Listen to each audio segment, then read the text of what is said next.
Good evening. This is the Elliott wave update for the S&P 500 and the NASDAQ 100 for Monday, October 17th, 2022. The markets did continue to move higher. Much of that came in the first half hour of trade and also overnight during the Globex session. And so it was just a continuation of basically what I saw occurring during the Globex session yesterday. So where are we? What's going on? Well, I'm going to keep this a little bit shorter. And so what we are continuing to do is to come in on an ABC on a minor degree to complete an intermediate degree fourth wave. So again, the labeling right now remains the same. We're coming down in a primary C wave. Here is the completion point for the intermediate third wave. Remember, within primary wave C, there will be 5 waves of intermediate degree. Here's the third. We're working on the fourth, and then we should begin a fifth wave down, an intermediate fifth wave down. That will consist of 5 waves of minor degree.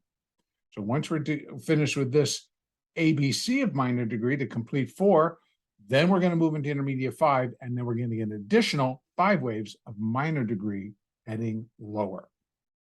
Now, what have we done so far?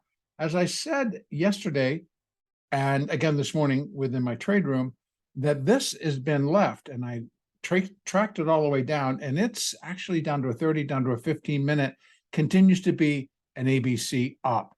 So I've marked the completion point for minor wave A again at the Globex session from Thursday going into actually the 13th. So from there, we had expiration, and then we had that to complete expiration and come back into Friday. And now here we are into here. So this is an A, B, C, B. And now we're working on that 5 wave C wave. And best I can kind of probably count right now is that this is likely 1, 2, 3, 4, 5, 4, or maybe A, B, and then we're going to do C wave for 4 and then do 5. But again, I'm going to let the market work it out. We continued. I mean, today's trade was basically, again, very nice during that opening rotation. So within the 9:30 to 10 o'clock. And then actually, once we got up to 10 o'clock, the market had reached its high at 37.02. And then just this is in the S&P, and then just kind of hung out up, down, but not as quick as it did initially. So we had great moves initially, and those were the money makers for today, basically. And then this provided some opportunity as well on the short side. And then again, it moved much slower from then on for the balance of the day. So I elected to accomplish some other things today, and I did not spend all that much time after, I'm going to say 11 o'clock Eastern, working on trading, because it was pretty slow, range bound on our shorter term charts. I can show you those real quickly just to kind of show these were nice moves, but that was into the close. But prior to that, you'll see that it just basically traded in boxes. This is 1 minute chart. Yep, nice, not bad, but very boxy. So in other words, it's like high, low, without really moving up to create a new high above what we saw early. So, and then anytime it did, it got cut right back down. So that's kind of what I was talking about in terms of the market was a little bit boxy today. So we're going to continue to look for additional upside. We are on the hourly chart beginning to pull into a little bit of overbought, which might give us a break and bring the market back down into here. Excuse me. You can see that our moving averages, while continuing to point higher are now kind of getting into a spaghetti-like move where the 20 is getting above the 50 and getting above the 200. That's the EMA. Now it has the SMA. The 8 and the 4 have gotten across the 200 SMA, continue to kind of arc higher, but not as strong. So again, we're starting to run out of steam, particularly with this particular move. We might see a little bit of retracement back, maybe down to the 200 SMA, maybe back down to this cluster, and that would maybe continue in Globex. So ultimately, though, I would continue to look for upside. I am looking for the market to at least get back above 37, 34, and that would have been the high that we had on Friday. So once we can get ourselves there, then we're going to be looking for completion of this C wave and the balance of this intermediate fourth wave. Now, remember that I am also just basically looking for the possibility that we still can get up to 3,800. Now, today was a nice rally in the S&P. It rallied 100 points, even a little bit more, and now it's settling down to finish about up 100 on the day. So if we did that again tomorrow, well, we're going to be right up here at 3,800. And that would put a finishing touch on this fourth wave, set the stage for the beginning of a wave 5.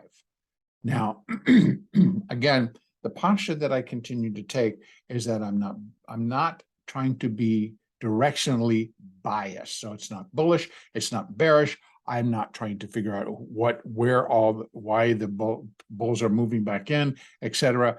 None of the underlying reasons that the market has been volatile and a little bit on the crazy side have changed. None of it has changed.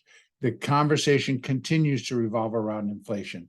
The conversation continues to discuss how inflation will lead to recession, could go on another year or another 10 years. We're getting all kinds of pundit stories out there now. And the market is determined we're still going to go up. That is the case, and that is what happens when we but when we work out what the market's actually doing in terms of an Elliott count. Wave 2 or wave 4, it's just a recovery. It's coming from pretty extreme oversold, and then it has to finish. Now, how high it gets, we have our markers. We have up next 3706. That would be our next resistance on a Fibonacci basis. Then we have 3733, which does put in that new high. And actually, if we're looking at, actually, I need to fix that. Sorry about that. Let's go back and redo that, because what's important is to understand what the C wave can actually look like. C wave here. Okay, most common retracement for a C wave, or the most common Fibonacci relationship between wave C and wave A, is that C is equal to 100% of A. And that will bring us up to 3,804. Second is that wave C can come in at 0.618 of wave A, and that's right there at 3722. Now, this was on an extreme, on the push. The body of the bar is sitting right at 3723, 2223. So it could get stuck right there. If it goes up 3741, that could complete it. So we're going to be looking at the structure itself. And again, as I'm saying, 1, 2, 3, 4, maybe. We got a little bit more to come down in a 4, and then a fifth wave push. Very realistic. Now, I think that the market will actually run out of steam and possibly not get there. Now, that's the terminus for the fourth wave of one lesser degree, right? Minor 4. So, but anywhere within this whole price action, which we already are in, would complete the picture. So, what do we look for tomorrow? I would expect we're getting a little bit of a pullback, give us some more relative strength room, so to speak, indicator-wise, so to speak, that we can pull off this rally and get ourselves nicely up into overbought and get up into these fibs that would allow the count to be complete. Put an ABC on it, stick a 4 up there, and then plan on the market turning and moving lower. So again, though, from here, if this turns into an ABC, as strange as it is, and we turn and just start to sink based on whatever happens, then I would consider that this is the 4, and this is one of minor wave 1 of intermediate 5, minor wave 2. Now, that is just an alternate view. So it's just looking at it. The view number 1 is that we're in an intermediate 4th wave with still additional C wave to come. The view number 2 would be that, well, we may have completed that, and now we're in a 1 and a 2, and we should roll over and start to decline very quickly. Now, that's what I would expect if that's the case. The only thing that's going to be able to tell us is the market itself. So that's why I'm presenting both sides of this picture, an upside, downside. I'm continuing to label it as it will finish up the upside move. The corrective counter-trend rally will continue. That's how I am counting it and looking at it right now. But we've gotten surprises. The volatility, by the way, if you take a peek, got under 31 today, and by the end of the day, moved back above 31 as these markets continue to move higher. The NASDAQ is now continuing. It's now up 400 as it continues to have that additional hour to trade, where we have all of the funds, all of the hedge funds and the mutual funds, and all of those traders coming in to do their orders. So the money being poured into the market continues. But the volatility is telling you, watch out. So there's no complacency, so to speak. Oftentimes when we're in a rally phase and it's just like moving and kicking and moving and kicking, you'll see the volatility just get slammed. And that's usually when complacency starts to move in. The market continues right now to be very cautious. And that's what I am reading within that volatility index. So, and that is also going to be based on what the options in the SPX are trading, how they're trading. So, again, very mixed picture. I'm going to look for this. Here are our resistance levels. We have, again, 3,700 to 3,722, 3,741, 3,758, 3,804 with 3,800 coming in right below it. The ultimate push could get us up to these levels, which is about 3,815 to 22. So that would be an ultimate push, and that would take us up above 100%, where wave C would be equal to wave A. All works out quite beautifully. Boom, we'll be done. View number 2 suggests that this is wave 1. This could be wave 2 finishing up. We know that wave 2 cannot exceed the starting point of wave 1. So we have it right there. Any move above 37.22, and this is a C wave. I'm leaving it as a C wave, but I'm just telling you what the view number 2 is. And what that would suggest is we turn and we head lower on a rather quick basis. Now, again, as I said yesterday, we have so many things in and around the United States and the globe that anything can happen. We got a lot of unsolved stuff rolling around. Let's go take a look at the NASDAQ. That takes care of the S&P. Here in the NASI, same story. Here's the high, that wave A, we did an A, we did a B, we dropped.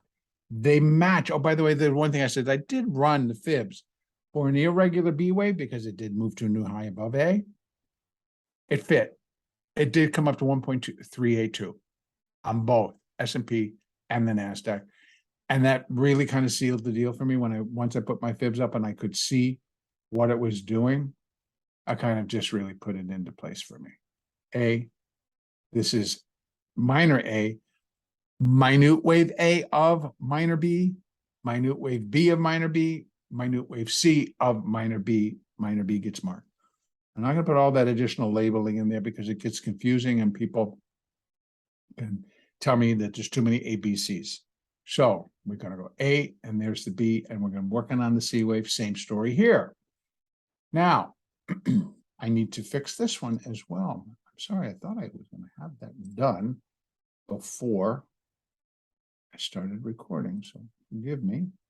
Well, I put this in and that's a downside move. I didn't mean to do that. I meant to do retracements. That includes the 382. And it's just there to there. Look at that. 382, 11,260. What was that high? 11,253. Close enough for government work, as they say. So if that's the case, which I believe it is, then this fits very cleanly. Let's remove that. That was our check. And now let's go back to what we would be looking for in terms of that C wave. And now, oh, come on. Now I'm going to go back over to there. And we're going to go from here.